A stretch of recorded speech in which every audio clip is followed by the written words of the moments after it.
Baik, sebelum dimulai, apakah ada yang sudah mengetahui apa yang dimaksud dengan cognitive heart failure itu? Nah, baik, jika belum, di sini saya akan membahasnya mengenai CHF. Pasti itu gagal jantung kongestif. Nah, gagal jantung kongestif adalah suatu kondisi saat jantung tidak dapat memompa cukup darah untuk memenuhi kebutuhan tubuh disebabkan karena ketidakmampuan otot jantung atau miokardium untuk melakukan kontraksi. Nah, di sini juga ada penyebabnya. Gagal jantung bisa disebabkan dengan kelainan otot atau aterosklerosis koroner atau penumpukan arterial lemak di arteri koroner. Nah, bisa juga disebabkan oleh hipertensi atau tekanan darahnya melebihi dari batas normal. Ini juga bisa disebabkan oleh peradangan dan penyakit miokardium degeneratif. Lalu yang terakhir ada disebabkan oleh penyakit jantung lain atau infark miokard. Nah, lalu untuk pencegahannya kita bisa menjaga gaya hidup dengan cara diet atau mengurangi juga stres, lalu menghindari faktor-faktor risiko seperti merokok. Nah, lalu di sini ada tanda dan gejala yang dimana ada dua, yaitu yang pertama di gagal jantung kiri. Nah, bisa disebabkan sesak nafas, batuk, mudah lelah, kegelisahan atau kecemasan. Nah, ada juga gagal jantung kanan, yaitu bisa edema atau bengkak pada kaki.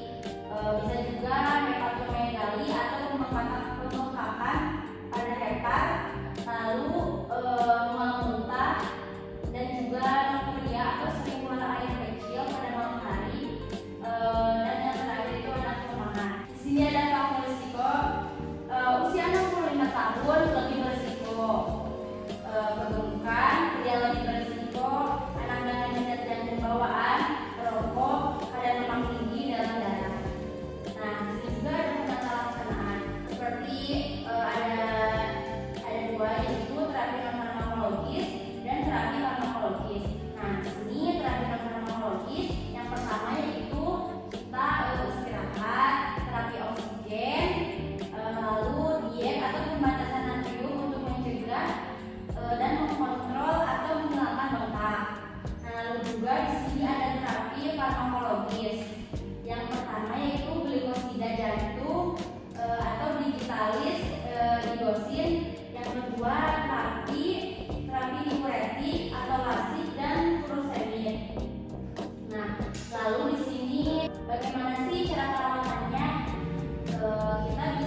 baik